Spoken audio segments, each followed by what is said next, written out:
I'm Karen Sperling. In previous lessons, I've shown you how to turn this photo into this painting in Corel Painter.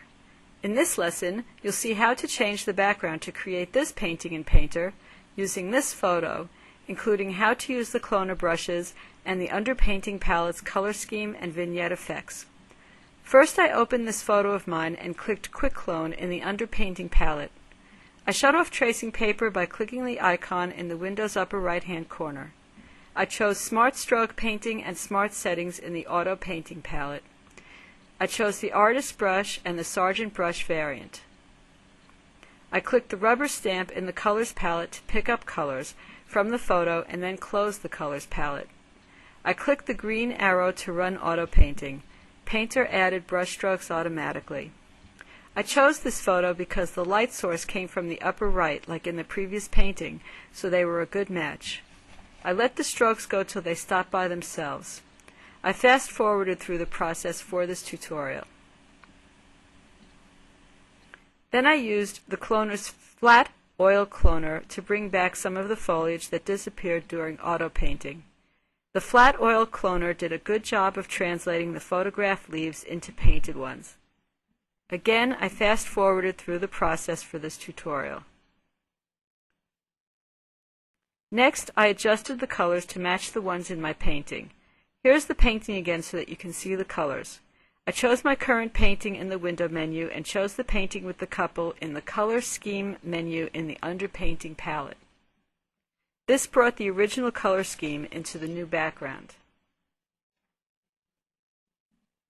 I saved this clone as new background.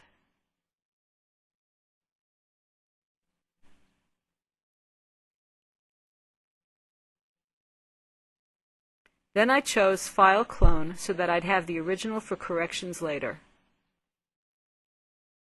Next, I closed the Auto Painting palette, resized the current image and the first painting so that they were side by side, and used a magic brush in Painter called the X-Scale 2P Cloner variant.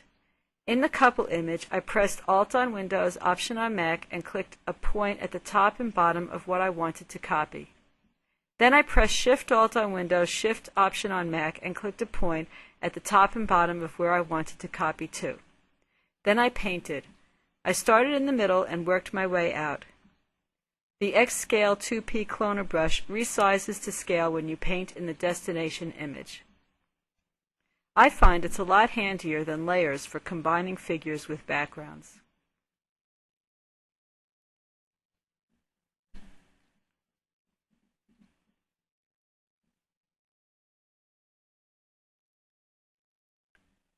Once I brought the figures in, I needed to fix up the edges. This is where having the previous file came in handy. I reconnected the current file to the new background using File Clone Source. Then I chose the soft cloner and fixed up the areas where I went past the edge of the couple. The result had a more painted quality than if I were using layers, selections, or masks to bring in the couple. I also added some color by painting with the chalk Square Chalk variant. I pressed Option on Mac, Alt on Windows, and clicked a color to paint with, then painted.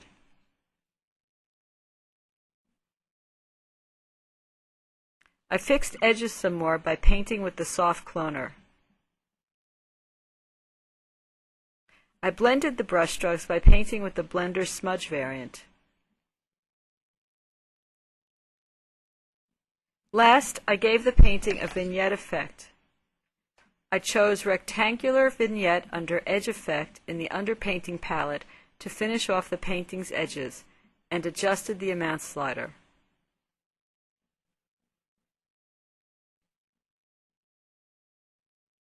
And that's how I added finishing touches to a painting in Painter. I'm Karen Sperling. Happy painting!